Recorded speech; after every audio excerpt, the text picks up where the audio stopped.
Hey everyone! On today's episode, we're going to be interviewing Dr. Robert Kiltz. He's a board-certified fertility expert and endocrinologist, as well as a longtime carnivore, so we are very excited to interview him today. Today, we're going to be talking to him about fertility, infertility, and vitality. Hope you enjoy the show. So I thought I would just quickly tell you a little bit about my story so you understand why we're very interested in the topic of fertility and how the carnivore diet relates to that. So I have PCOS.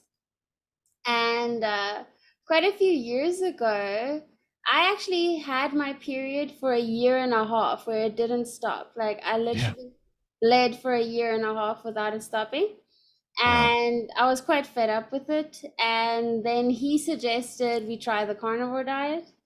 So then the day after our wedding, we started the carnivore diet and For 1 month. for 1 month. Wow. And my period finally stopped after a whole year and a half.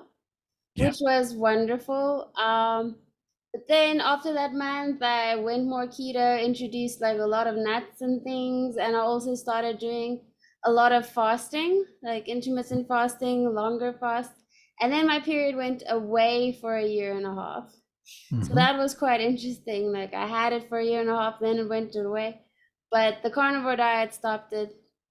And then I was able to eventually regulate my cycle on an animal-based diet, so meat and fruit diet. But with PCOS, I still had a lot of the symptoms, like my skin kept breaking out.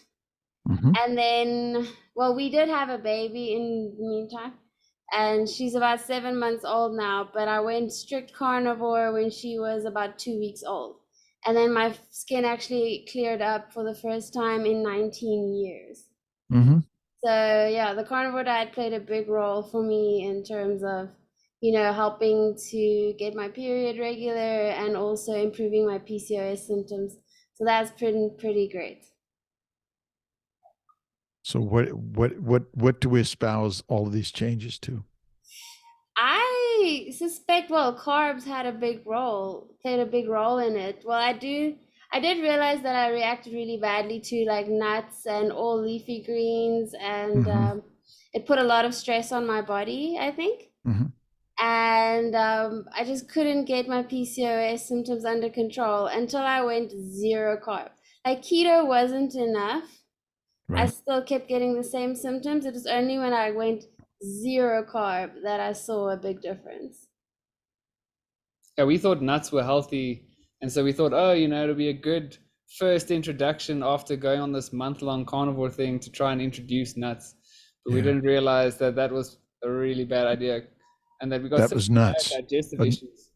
Macadamia. A nutty idea. Yes, it was a nutty idea. Plants are poisonous. Yes, well, that's what we discovered over time, because that's how we got to carnivore, trying to figure out how to fix what was wrong with my body, and then turns out cutting out all plant foods was the answer. That's right. Yes. So yeah, I wondered if you had any thoughts on that and how the carnivore diet plays a role in improving fertility. Well, why some people are infertile and other people not. That's the mystery. Why some people have PCOS and some people don't, or endometriosis or cancer or dyslexia or depression or suicidality. It's the mystery. Yeah. But I believe the single leading cause of all disease is consumption of plants. Plants are foreign organisms, just like a bacteria, yeast, and a virus are all foreign organisms that want to set up camp and kill us. Plants are no different. They're live organisms. They've built a defense mechanism that is deadly and dangerous for us. Plant glycans are immunogenic. A plant glycan is a plant sugar. Sugars are antigenic. Sugars come from plants. They also come from bacteria, yeast, and viruses, but they also come from other animals. So meat turns out to be the least antigenic and the most similar glycans to us. So they're more easily eaten and used as a food source. Although you can use plants as a food source, they still have antigenicity, which means they elicit an inflammatory reaction. Inflammation damages cells, molecules, organs. So the cell of the liver, the cells of the ovary, the cells of the reproductive system, the eggs and sperm are cells essentially that are damaged due to a plant-based low animal fat diet. And so when those cells get damaged, or the molecules, estrogen, progesterone, testosterone, or hormones that are critical for reproduction, there are hormone disruptors, neurodisruptors that come from plants, not only the antigenicity of the glycans, but also chemicals like plant estrogens, progesterones, and testosterone.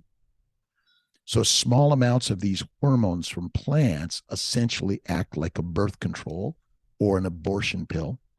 And so for many people who have metabolic syndrome or polycystic ovarian-like syndrome that maybe have regular cycles and are healthy, and yet they're not getting pregnant or they're not delivering babies, or even if they are, there's still damage to themselves and their offspring that are related to the consumption of a plant-based diet, which contains the sugars, the antigens like lectins, oxalates, phytates, and then they contain the chemicals like estrogen, progesterone, and testosterone. Even for men and women, the same thing is happening. And the why you and not someone else, it's likely related to your genetic past, your epigenetic past, your parents and grandparents and their parents and grandparents, and go back and back and back. And so, we all have a history of our biology that's evolved based on the outside environment. And if you think about it, you are created from the outside environment. Yeah. Without eating, if you don't eat something, either a plant, an animal, a microbe, a bug, you won't be alive. You can't be alive by air and water alone. You must have building blocks, and the building blocks are amino acids and fatty acids. But interesting enough, we have no requirement to ever eat a plant sugar ever. So glucose is not an essential molecule to be eaten, yet glucose is critical for your survival, but it comes from animals, number one, and number two, you make it from the fat and the amino acids you eat, and you don't ever require to eat it.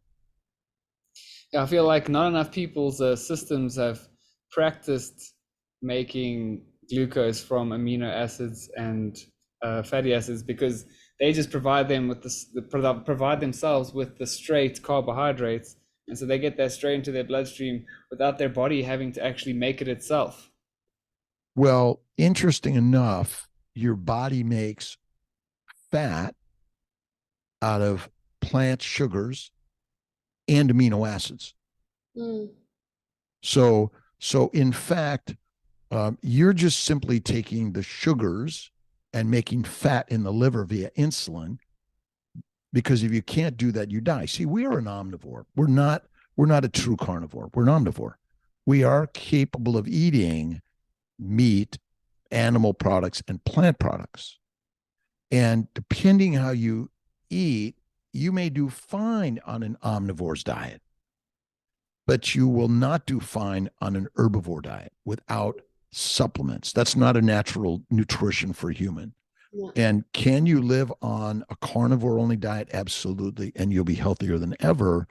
But that's not an easy feat for 99.9% of humanity, no matter where you are in this world. Because I even eat some plants from time to time, but my primary focus is on fatty meat and one meal a day.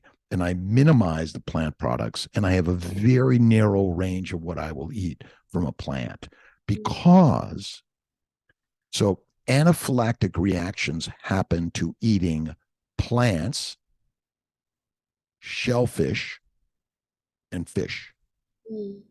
But they rarely ever happen from eating beef, pork, lamb, or goat, to my knowledge. So again, the glycobiome, so the glycans, the sugars, they're critical for our survival. The glycobiome or the glycocalyx, you mentioned about your gut. Well, the gut is lined by a sugar layer, a mucopolysaccharide layer that protects us. It's a Teflon shield. So are the blood vessels, so are the lymphatics. Every cell has a fluffy coat of sugars. From the land, you'll see the plants that grow all around the world, right? If there's no plants on the soil will erode, it will blow away, it will wash away. The plants are critical for the protection of the epithelium, and those are the glycobiome, which are the monosaccharides, which are connected, and they become a polysaccharide layer that says, I'm friend, come on in, or I'm foe, stay out. And your immune system uses the sugar layers of bacteria, yeast, viruses, and other organisms to determine if you're friend or foe. Yeah. And that's how our system works. So the glycobiome turns out to be the most important layer of our body that is critical for survival. But we think sugar is our energy for the mitochondria, but it is not. Sugars must be converted to fat or you die. The liver is responsible for that along with insulin, and we've got it all wrong. So when you eat a plant and it breaks down to mostly sugar, it must go to the liver and be converted to fat.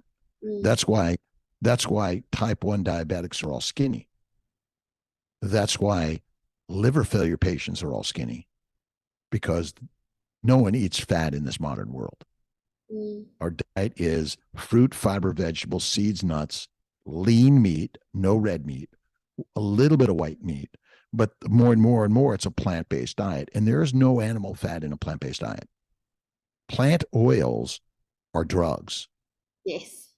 Heroin, cocaine, marijuana, nicotine, caffeine are basically come from a oil substance within the plant.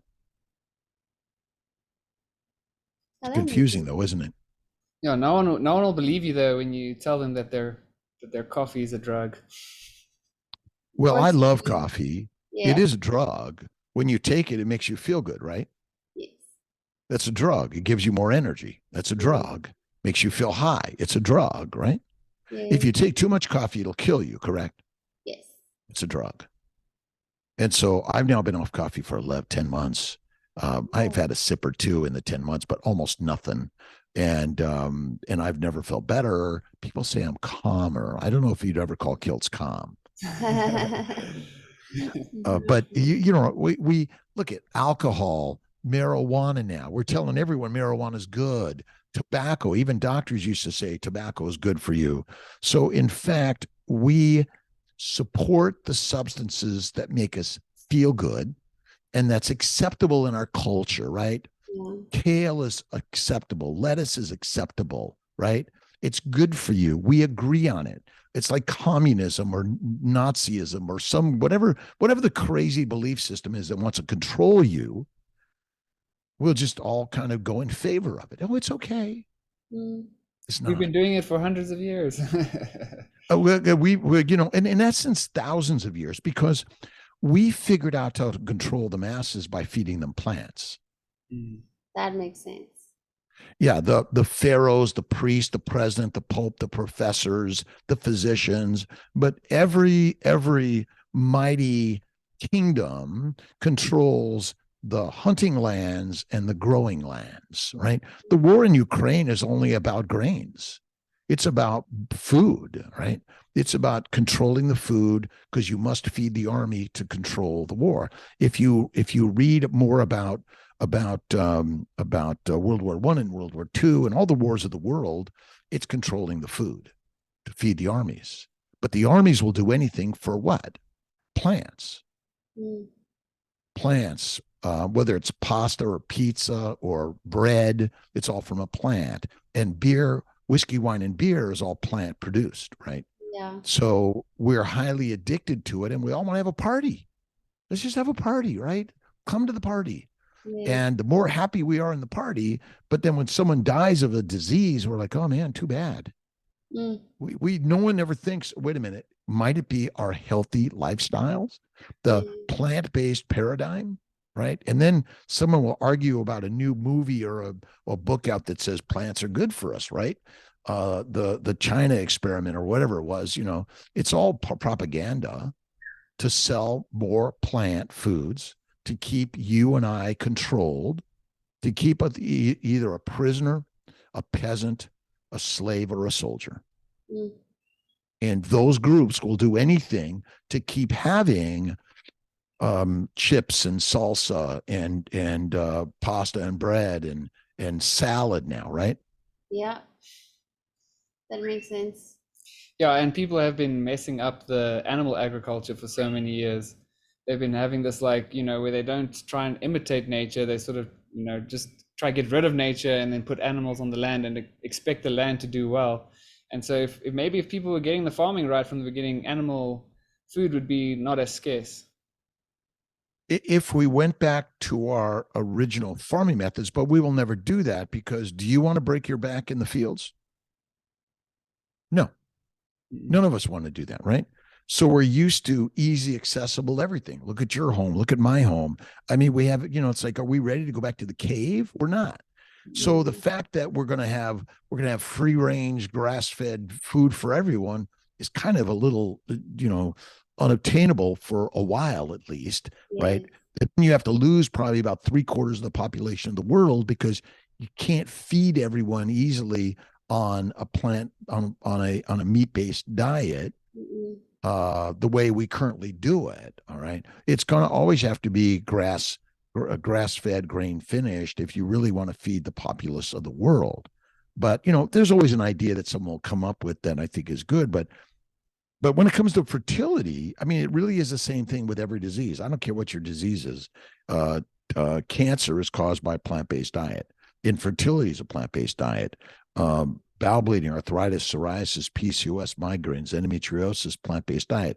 Suicidality, criminality, plant-based, low animal fat diet is deadly. And I learned this because initially, I am still a standard doctor. I do surgeries. I use the standard medications. I do all of those things because, you know, people don't have time to say, well, Dr. Kiltz, thank you very much, but I don't believe you. Can you do anything else? Yes, I can, right? We don't walk to work. We drive a car or a train or a subway or something, right?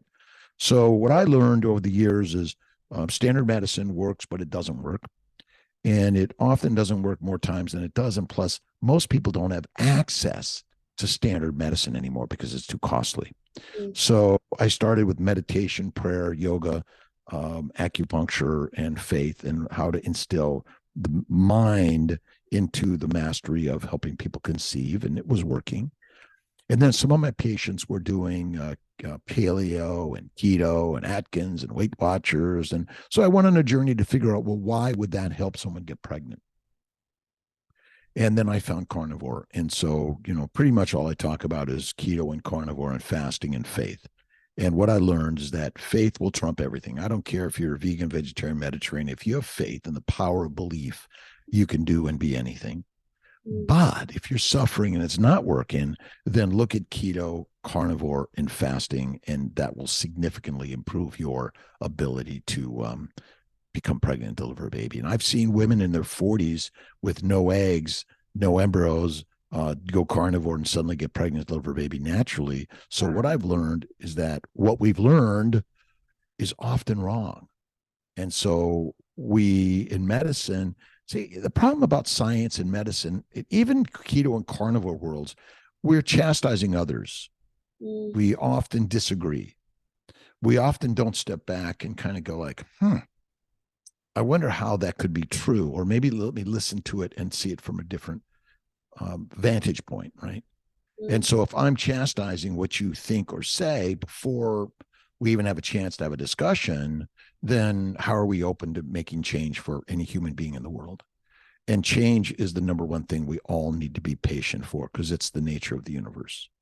And we in this fertility world, we in this keto carnivore world, or even in the vegan, vegetarian, Mediterranean world, whatever it is, we need to be open to various ideas and not be propaganda. I take care of vegan, vegetarians, Mediterraneans, pescatarians, and carnivarians. I'm open to everyone, whether you're a believer in God or not. It doesn't matter. We all have to be listening and learning from each other. But fertility, like every other disease, is caused by inflammation. And inflammation is caused by primarily a plant-based diet, sugars, the chemicals in plants, the antigens in plants, and the fermentation of the plants in the gut. The mouth ferments. Bacteria, yeast, and viruses love the plants you eat, and they ferment to make gas, alcohol, aldehydes, methane, and that's deadly for each and every one of us. But the question is, well, why someone and not another? That's the mystery. I don't know that answer. I think I like your suggestion that it's our recent ancestral background of what were our ancestors eating. So if you have a more dark skin, you probably have ancestry from closer to the equator. By the equator, there's more plant foods available. So there's a possibility that, you know, sort of your ancestral past might, I do like that sort of hypothesis around what makes some people get it and not others. Yeah, there's probably, back to the epigenetic background, the exposure of certain plant antigens that are less antigenic for some than others. But that's not to say, but our current lifestyle, we don't fast very often. We eat 3 meals a day, 3 or more. Well, the more you fill up the bucket is never empty. So your gut is full of sugars the day you're born to the day you die. It's full of chemicals that are confusing to your body. It's antigens that are immunogenic and instill allergies. Remember, what if every disease was just an allergy? PCOS is just an allergy. And if you think about it, well, what's an allergy? An allergy, and we describe an allergy or inflammation as swelling, heat, pain, redness, dysfunction. Then once you have dysfunction of the cell, you get dysfunction of the organ, the organism, and then you have death of the cell, death of the organ, and then death of the organism. And so, you know, it's Occam's razor says the simple answer is the one, and it really is simple. You can eat plants, and time to time you're probably okay, but if that one plant you eat is like a peanut, a dust of peanut that causes an anaphylactic reaction and you drop dead because there's no EpiPen or no emergency room in a cave, 50,000 years ago. And we probably died a lot due to plant antigens and plant chemicals. And would you give your child marijuana or alcohol? Right? Of course not. But when we eat plants, they come with opiates and they ferment in the gut, which makes alcohol and aldehydes. So is there any wonder we're all addicted and we're all drunk and duped to line up? We only line up for coffee, tea, whiskey, wine, beer, and any plant product like a cinnamon roll or a pizza or pasta or bread. We're lined up in an amusement park. Yes. Well, he always says, because now obviously we have a baby, and some people are worried about how she's going to eat. They don't like the fact that she's pretty carnivore. And they feel like, oh, we should raise her like all the other kids and let her have the junk food. And some people have made jokes about giving her candy behind our backs. And then he said, well, how would they feel if we gave their kids alcohol? Because it's kind of the same. If you give our kid vegetable oils and sugar and stuff, we see that as you're giving our child a drug. We'll take it as And seriously as.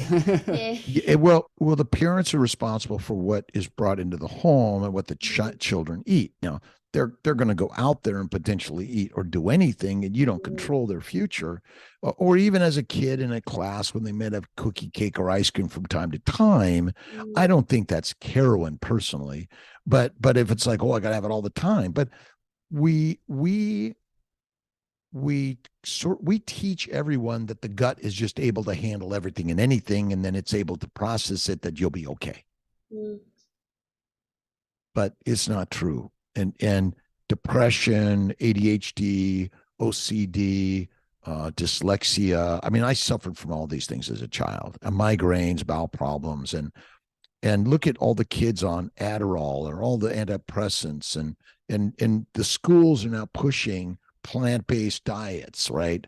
And we have to be strong as parents and as lions to make sure that, and this is where homeschooling comes in. Homeschool your kids. Oh my God, they're going to get propaganda in many of the schools that are out there. I'm like, again, you pick the propaganda you want your child to learn, because in essence, it's all, even carnivore is propaganda. Remember, it's our belief system. But as a doctor, and you suffered from PCOS, and you want to help your children, other children, live a life that's vibrant and positive and exciting. And it can be done better when I think you're eating less frequently, you're adding more animal fat, and if you're focusing mostly on meat, or animal based, you're probably going to do better and better and better. So would that be your advice for someone to optimize their fertility? Like, say somebody wants to conceive, like 6 months down the line, and they want to really increase their chances. Would you say, eat a lot of animal foods and fat? Yeah. So I don't know if you can see this. Yes. It's called the baby's way. Bacon, eggs, butter, beef, Kiltz's ice cream, salt, one meal a day.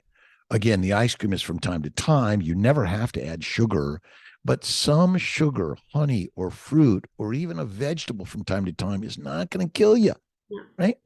It's not, all right? Small amounts from time to time. Remember, amino acids and sugars are metabolized exactly the same way. Did you know that? No. They go to the liver, and via insulin, they're converted to fat. Because if you can't make fat, you're screwed. You're fertilizer fast. Yeah. Fat is the only fuel for the body. It is the only fuel for your baby. Amino acids and sugars are used for making proteins and glycoproteins. Glycoproteins. Ever heard of a glycoprotein? No. Most people have not. Glyco is sugar. You know what a protein is, right? Yes. So everyone focuses on a protein, like protein's so important. Nuh-uh. Fat trumps everything. Sugars are critical, and amino acids are critical. So the fatty acids that you eat are critical for the membrane production. Remember, your membranes are made of phospholipids. Your hormones like cholesterol, minerals are made in aldosterone, cortisol are made from vitamin D, essentially, which is a cholesterol particle, but your cell walls and your hormones are critical to have fatty acids and cholesterol in it. Proteins are critical for they're embedded in the cell walls, and many of your structures have proteins in them. But the proteins are mostly glycosylated. That means a sugar is added to a protein, amino acid protein structure, in order to give it its proper three-dimensional structure and function and charge, negatively charged or positively charged. So we're just electromolecular reaction, right? Without a charge of either positive or negative, or mostly positive, mostly negative, things would not be attracted or repulsed. Remember, because all of it is an atomic reaction, and that's the part that we don't realize. It's an atomic reaction. So at the atomic, molecular, and molecules structure size, but it is critical that the sugars bind to the proteins in the right way in order to be of the right function. And so an egg is covered with glycans. The embryo is covered with glycans. The uterus is covered with glycans. So if it's got the wrong glycans, the sperm doesn't recognize it, or the egg says, "Get away! I don't want you." Right? And because we are consuming 3 to 6 plant-based meals a day, day you're born, the day you die, you have been marinated in plant sugars, and the plant sugars are causing all the problems. Mm. And again, because we always have them in our belly, and that's why, and I'm weaving in and out here, but glycobiology is critical. But fasting, like if you go on a three-day fast once a month, you will significantly improve your gut. But I don't think that's enough, right? Because probably in our ancient past, we probably didn't eat 3 to 6 meals a day. We might have eaten 3 to 6 meals a month. Mm.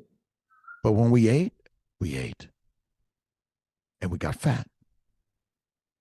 And fat is critical, because if you're too skinny, can you reproduce? No, you can't. Now, if you're too fat, can you reproduce? More so than being too skinny, by the way. Mm. But the damage from the being too fat is, how do you get too fat? Lots of plants. Lots of plants. Yeah. So the plants are the predators, and we be the prey, and we're the little idiots that think that a plant-based diet is good for us. Because we're just listening to the propaganda. Yeah. And again, I kind of say it in a way that, it's kind of like, it sounds dumb. It sounds so stupidly simple. Are you serious, Kiltz? But plants are so good for us, right? Eat your vegetables, eat your fruit. How many servings of fruit and vegetables do they tell you to eat a day? Like several. Yeah, 5 to 7 or something. Food pyramid. Well, and that's on top of all the grains they say you should eat. Right. Carry a bag of seeds and nuts around. And seeds and nuts are the most antigenic, right? And when I say antigenic, means it causes the most inflammation. I suffer from psoriasis, arthritis, everything. Gone. I've just turned 67. I've never felt better in my life. And I'm a full-time physician. I'm learning new things every day. I don't do excessive exercise. I do light stuff. Excessive is not good. I didn't do the half pipe, and I didn't do the big jumps on my snowboarding this year. I'm a little slower and easier on those jumps now. I don't do them. But we have to teach young and old. Again,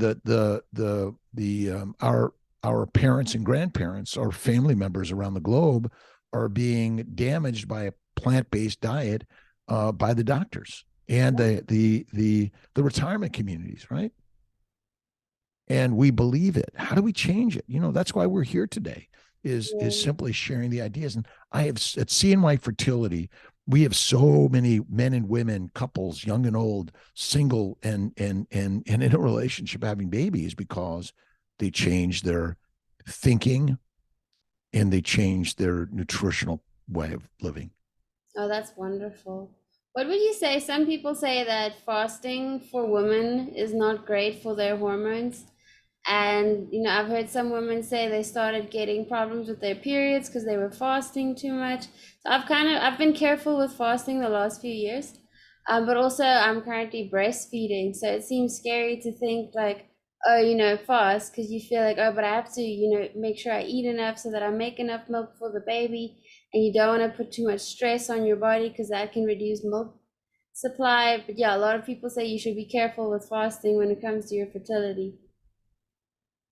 Bears hibernate, some nest, they don't move for six months. They gestate a baby bear, and they don't eat, piss, poop, or drink for 6 months, and they lose only one thing: fat. See, fat cells contains fatty acids, amino acids, and simple sugars. And fat contains glycerol. Glycerol is converted into what? A sugar, right? And so ultimately, what are the odds that you had 3 to 6 meals a day 50,000 years ago? Yeah, not very high. Very, very low, right? And so, okay, someone says, well, you got to get, why do we get fat so easy? It's really stupidly simple, because we're supposed to be. I mean, people like, I can't get skinny easily. Something's wrong with me. Nothing's wrong with you. Mm-hmm. Like if you get skinny fast and there's no food for a month, you're fertilizer. Mm. So we've got it all wrong. So if many animals can gestate and then breastfeed a baby without eating for a significant amount of time, I mean, they're looking for food, knowing they must replenish their fat. But what are the odds that you're not going to have food in a week from now? Yeah, like Very low. Very low. Yeah. And so again, but your brain worries. Oh my God, I got to have this. I can't do that. So I better do this. I mean, we worry. Mm. But we've been so the same thing. Let's say you're in a cave 50,000 years ago and you're not thinking about food next week. That's not good, right? So our instinct is driven by the brain. The brain's not dumb. Give me more food. Mm. So now, does your brain have knowledge of food next week? It doesn't, because the brain is always thinking of survival, and next week you may not have any food. Mm. And so if you don't eat today and get fat for what's in front of you, then you're in trouble. Mm. Now, did you have any hyperemesis, morning sickness? Yes. And not hectic, but I had a lot of food aversions. So I didn't Why? feel sick as much, but red meat was not, I did not want it. I tried to eat a lot of chicken and fish and stuff, what I could. And then dried Well, meat but was fine, but why did you have a food aversion in your first trimester? I don't know. To protect your baby. Yeah, that makes sense. You're going to eat deadly food, which is toxic and going to harm your baby. Mm. So the leading toxic food is plants. Okay. And what do we force women to eat? Crackers, right? Sugars, right? Let's fill your body with sugar, which you have no requirement to eat. But the same thing goes with meat and other things, right? It might be for the first trimester, you eat very little to nothing. Mm. Oh, gee, what weight are you 50,000 years ago? 100 pounds or 150 pounds? Mm. How many pounds do you think you might lose a day by laying in a cave and eating nothing but just eating a baby? I don't know. Maybe Very little. Yeah, Very Yeah. little, maybe less than a pound. Remember, if you're gestating, you're converting your fat to a baby. Yes. You're building a baby out of the fat, right? Sounds nice. And so what people don't understand is that fat is the fuel, fat is the building block. I mean, if you look at a cell wall, what is a cell wall made of? Fat. What is the mitochondrial cell wall made of? fat, How about the red blood cell wall? fat. How about the white cell, platelet cell? Mhm. Every cell of your body is made of, guess what? Fat. Yes. Why don't we dissolve in water? Because we're made of Fat. fat. And fat attracts other fat and makes a micelle. It makes a cell. Mm. Sugar and amino acids in water, they dissolve. They don't make an organism. Yes. Right? So ultimately, fat is fit, and we burn fat. Eating 3 to 6 meals a day is deadly, and fasting is rock on amazing, even for women who are trying to get pregnant, even for women who are pregnant, even for women who are breastfeeding. I think fasting is critical. Now, if you're eating fatty meat, bone broth, bone marrow, I mean, have you ever seen meat in the toilet? No. Never. What do you see in the toilet? Because we're all looking from time to time. We see what? Corn, peanuts. Corn, peanut, plant material, right? Yes. Because our GI tract does not have a long appendix. We are not a ruminant animal. Mm-mm. We're more like a wolf and a lion. Tiny Yeah. appendix. Hyena. Tiny appendix, like it's minuscule, right? So the appendix contains all the microbes for the breakdown of the complex carbohydrates. So if you're going to eat a carbohydrate, simple sugar is better, Mm. Yeah, that makes sense. right? Because Yes. simple sugars are taken up in the hepatic portal bloodstream quickly. They go right to the liver via insulin that converted to fat. And there's something called hepatogenous diabetes. Have you ever heard of it? No. Hepatogenous diabetes. I believe hepatogenous diabetes is a cause of insulin resistance. So we call insulin resistance because people's blood sugars are high and their insulin is high, correct? Well, that must mean the insulin's not working, correct? Well, the cells aren't responding to it. But the cells of the body don't respond to insulin. The liver does. Yes. Okay. See, I'm giving you a different hypothesis. I'm giving you a different theory. We've got it all wrong. Number one is, why would a type 1 diabetic get skinny if they have no insulin? Yeah, they get like skinny legs, but like lots of visceral fat. No, they don't. They just get got skinny in general. No, they all get skinny and die if they have no insulin. Oh, yes. Yeah, But once you give them insulin, they get fat. They get fat. Yeah. Their first site of getting fat is in their liver, their viscera, because the insulin's job is to make fat. And the liver is in the viscera. But no, so the job of insulin is to make fat in the liver. It does not make fat in any other cell of the body. It does not, of any significance, cause sugars to go into the cells. Okay.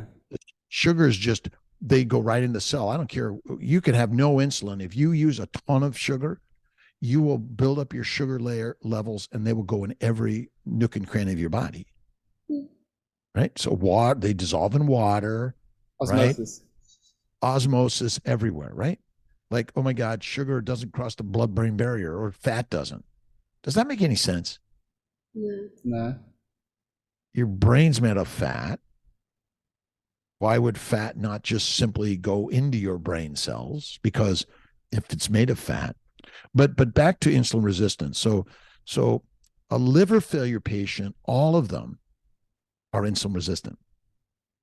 And a significant number of them are frank diabetics. Well, they have plenty of insulin and plenty of glucose in their bloodstream.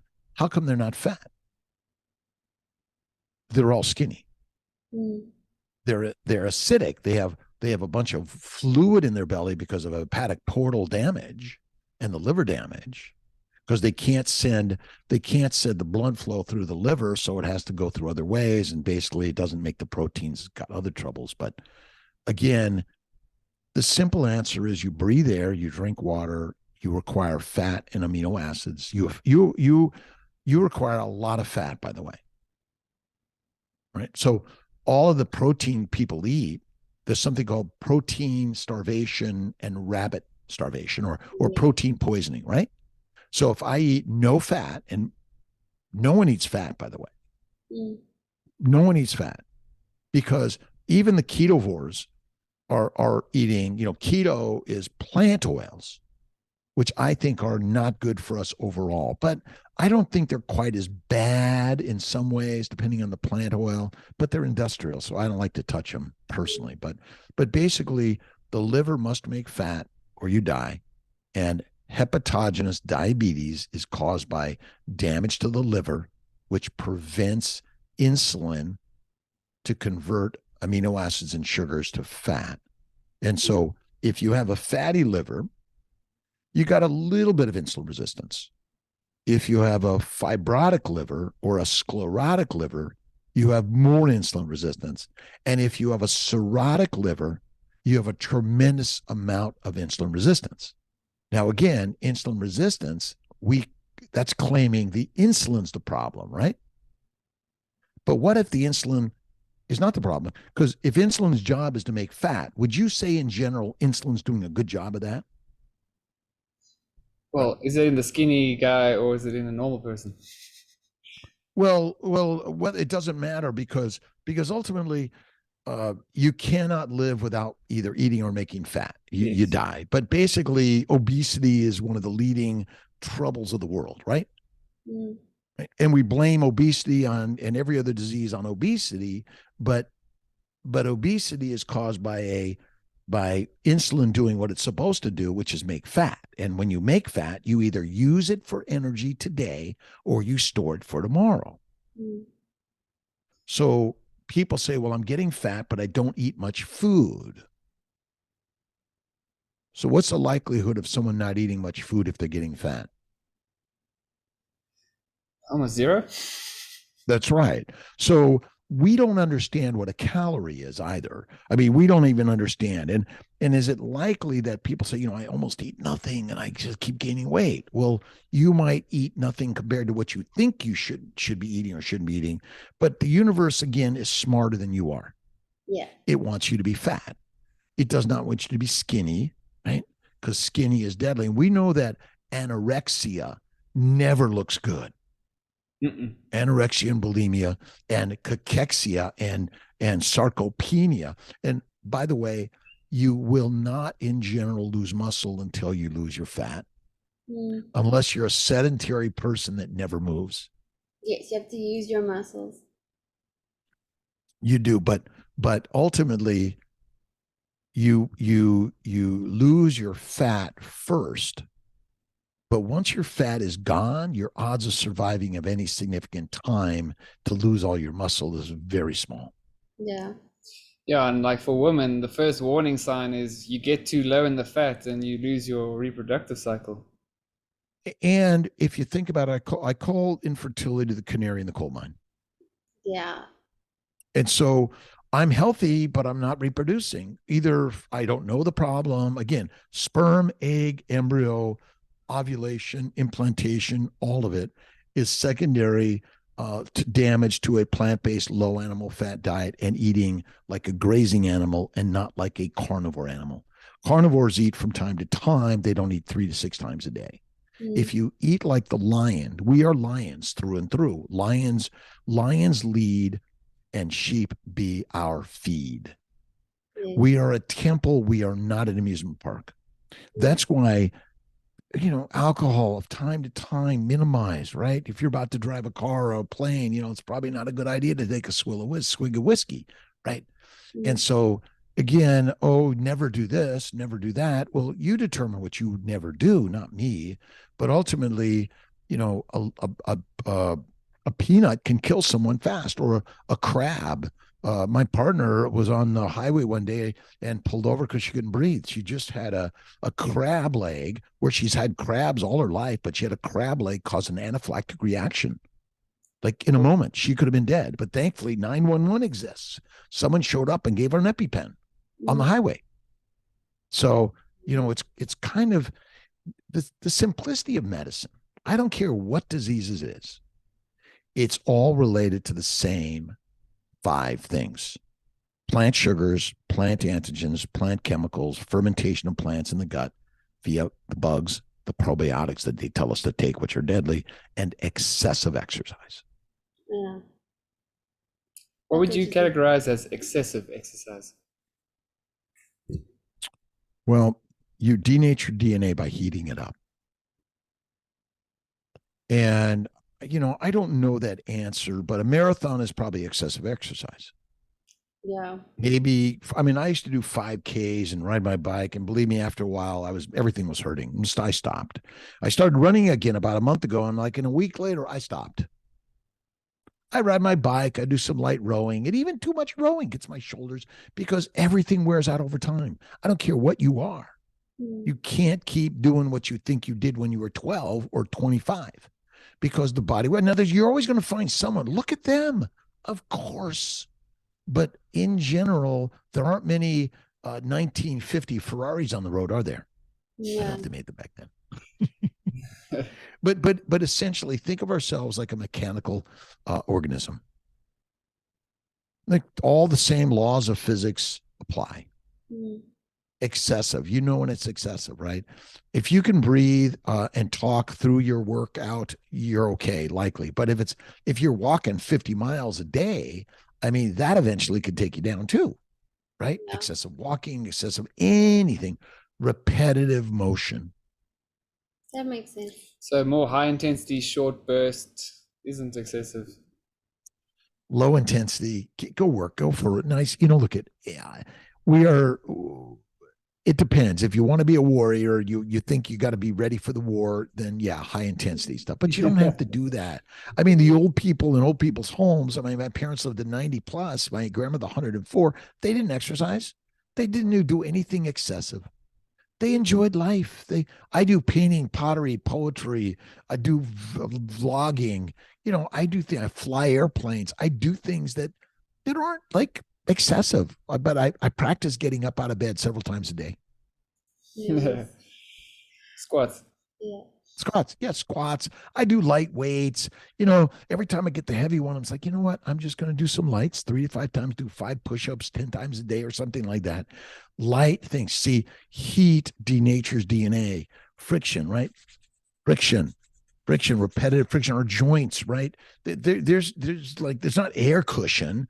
There's and the glycocalyx and the glycobiome is critical for all of those joints. Mm. And when you put in those plant sugars, they get in there and they damage the glycobiome. Mm. And the same thing with viruses, yeast, bacteria, and plants. They're foreign glycans. And the foreign glycans want to take you down. Well, that's interesting. I heard a quote the other day that said, if you optimize for fertility, you optimize for vitality. So I wanted to hear what you thought of that. It just sounds so cool. Well, there's only one thing that matters in life. You know what that is, don't you? Reproduction. Reproduction.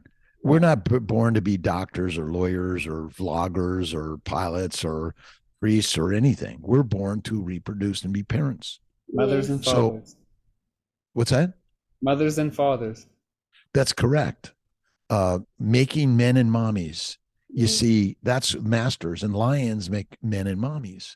But ultimately, your vitality is based on your reproduction. If you're having reproductive dysfunction, you're not healthy. Yes. I don't care what size, shape, age, weight, gender, whatever your description is. Reproduction is the canary in the coal mine when it's broken. Yeah. And ultimately, your vitality is defined. That's why everything I talk about is related to reproduction. As a fertility specialist, I talk in the keto carnivore world for everyone, not just those that want to reproduce, but want to stay reproductive, right? Yes. I'm, retirement. Like, it's not even a word that we should ever use. Retire for the day, to be re-inspired, the dreams of life. What are you listening to? What are you writing? What are you reading? What are you watching? How are you sharing this energy? Again, whether you're vegan, vegetarian, Mediterranean, pescatarian, or carnivorian, all of it is possible. You don't need to be one thing or another, but you must first start by believing in God within each and every one of us, because that's the label we've given to the most amazing being ever created in the universe, which is God. And ultimately, that's you and I. Each of us is that. But we get screwed up by the word God because of religion and all this anti-XYZ. But ultimately, the ancients of the ancients created the concept of God within all of us. Yeah, I quite like that. And do you think, well, he also wanted to know that fertility plays a role in longevity? Well, so I think longevity doesn't matter. Reproduction does. Makes sense. So does reproduction almost come at the cost of longevity? Once you've reproduced, you don't matter, isn't it? Yeah, like once you've passed on, then it's fine. well, we may, it's a story. It's all a story. I mean, look at, you want to live a long time or a good time? Now, it depends what that good time is. Do you want to live in a party life or a temple life? So again, I want to live every day as it's my last, and I'm going to give as much as I can to be more creative. Well, do I imagine living to 115? Sure, I do. Infinite we live, because everything we put here is there for longevity, right? Unless there's massive explosion, and the only thing that survives are the plants and the bugs, the microbes. They'll never leave us. But I think that, again, none of us know when we're going to die. We're going to die or when we're going to die. We worry too much about something that's coming, as if we're like, we should be worried about it. We shouldn't. No other animal or organism is like, now again, this is our story, because we have no idea what a bug or a bee or a buffalo is thinking. We create their story in our stories. But I would say to you that, yeah, in general, if you're not living an amusement park life, then you're less likely to be killed by things that are risky. If you're in the temple life. But if someone blows up the temple, well, that's a whole nother story, because that's humanity, right? We're a little crazy. But I would say that, yeah, in general, you need less doctors, less frequently, and you just feel better in life. But I think the modern medical community still has some really amazing things to offer for any and all of us from time to time. Yeah. But how did we get here? But somehow our population really went like this over the last 10,000 years, the last couple of thousand years, right? Because we're really good at making food and feeding humanity. Yes. And because if you look at the communicable diseases, the infectious diseases are dropping, right, or leveling out, but the chronic diseases are on the rise. Well, the chronic diseases are all due to our current recommendations, and the reduction in communicable diseases are our lifestyles. We're cleaning up all the septic problems, and when it comes to health and wellness of our water and our foods, I think it's better than it's ever been. But there's some troubles there too. It's not all perfect in paradise. A little over sanitized. Yeah, over sanitized is not good. But probiotics in our belly is deadly. I do not recommend probiotics, bacteria yeast, and I don't think our good bacteria are good for us. I think they're bad as heck. Yes. I feel like the whole like microbiome thing just is trying to read tea leaves. You're trying to just sift through what's good and what's not, and you might as well look in a crystal ball and see if your microbiome's good or not. Yeah, the simple answer is the one. Cancer is caused by a plant-based, low animal fat diet and eating 3 to 6 meals a day. Because even a carnivore can overdo it, by the way. And it's not to say like you can't be a glutton, right? Yeah. You eat less frequently, have more positive, loving, kind, generous thoughts. Live life in a way that is going to be good to your neighbor, good to yourself. Yeah, I had one fun question. Not sure there is an answer to it, but do you know of anything that increases or decreases the odds of the gender of the baby being one way or the other?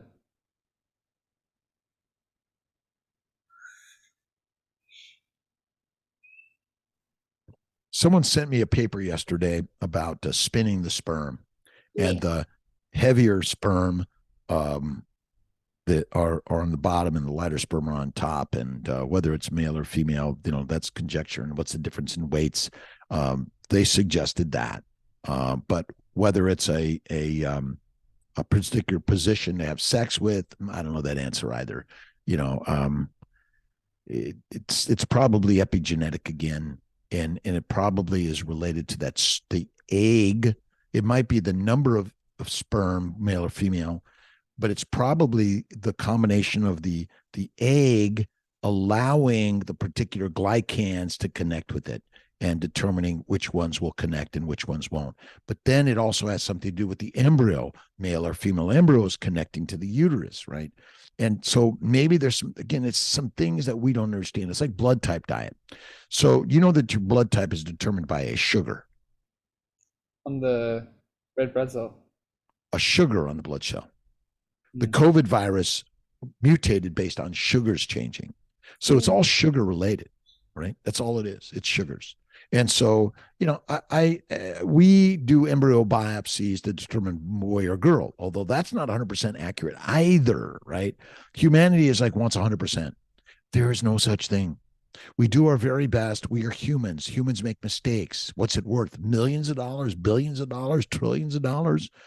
Oh, that's our healthcare system today. It's all about liability. So, but no, I don't. There was one where they tried to separate the sperm. I would say the sperm based on their molecular weight, and they still weren't able to adequately do it for the FDA to accept them into America. Oh, that's interesting. Do you know anyone with all 10 girls or all 10 boys? Now, I know people with 3 or 4 girls and no boys, and that. That's correct, or the opposite, but not 10. So Yeah. the question is, how many babies are we meant to have, and at what age are you meant to have your babies? So we're waiting too long, and then we're trying to control the universe. Yes, that makes sense. Yeah, people wait very long nowadays to have babies. Like they're getting married later, and then they say, no, I have a lot of time. But I keep telling everyone, biological clock does exist, especially for women. It exists, absolutely. The women's eggs are best in their teens and early 20s, Mm. and they deteriorate after that. Yeah. And I mean, we're born to reproduce. We're not born to be doctors or lawyers or pilots or priests or presidents, whatever it is. Now, this is where we are, but we all get so crazy on the way it's supposed to be. I always say it is the way it's supposed to be, Mm. always. Yes. What was your question? Is I that just it? wanted to know, where can people find you online, if they want to Doctor learn more from you? drkiltz.com, DOCTORKILTZ is the very best way. You can go to Amazon for my books or go to CNY Fertility.com. I have a great, amazing team for fertility, but my job in life is to share thoughts and ideas to help you heal without us in the medical field. Yes. But drkiltz.com, YouTube, Instagram, Facebook, TikTok, all those things. But drkiltz.com is the very best, here to help and share thoughts and ideas of healing for all of us. Okay, that's great. I quite like the internet in that, we're from South Africa, yet we could learn from you. And, there's no way we would have ever gone to your clinic, to get information. So the internet is just such a wonderful thing where people It's from all over amazing. the world can learn from each other. Well, that's the beauty of it. We learn from each other, and social media, social medicine. You don't have to make an appointment with me. You can watch my stuff online, read my books, and plenty of people have babies, but there's so many people sharing this information. We need to do more and more and more and more of this for our children, their children, their children. And we have to work on ways of health and wellness, kindness, generosity, and love that's shared in a better way. Yes. Yeah, I hope that more people have your kind of balanced perspective of not being too dogmatic in one specific way of doing things, and making sure that your mindset is important as well. And I really do appreciate that. Well, again, thank you so much for inviting me today and letting me share my thoughts and ideas. You're into America, please come visit, or I'll be in South Africa. I'd love to visit. But that's the beauty. We can do these events online with infinite number of people listening and learning and sharing ideas that are open to all different thoughts. And but thinking, the mind is the master. And there's my favorite book, a couple favorite books, The Alchemist, by one is called The Three Magic Words by U.S. Anderson. Oh, yeah. And basically, we are all God. Yes. I like to think of it as people say, like the Holy Trinity, and then they talk about the Holy Spirit, and Yeah. that is within all of us. And then, I think it says it like outright in the Bible, God is within you as well. And that's between the Bhagavad Gita, the New, the Old Testament, the Quran, so many writings of humanity. Really, it's the same thing. That Yeah. God is within all of us, and we can honor each person around the world, no matter size, shape, age, weight, gender, color. It doesn't matter. We just have to learn to listen and learn and love. Yes, definitely. Well, thank you so much for having this conversation with us. We It hope you have a really great is a day. pleasure. Thank you so much. You guys have a great day, and I look forward to talking to you again soon. God bless. You too. Yeah, that would be Cheers. great. Thanks. Bye-bye. Bye. All right. All right. Bye bye.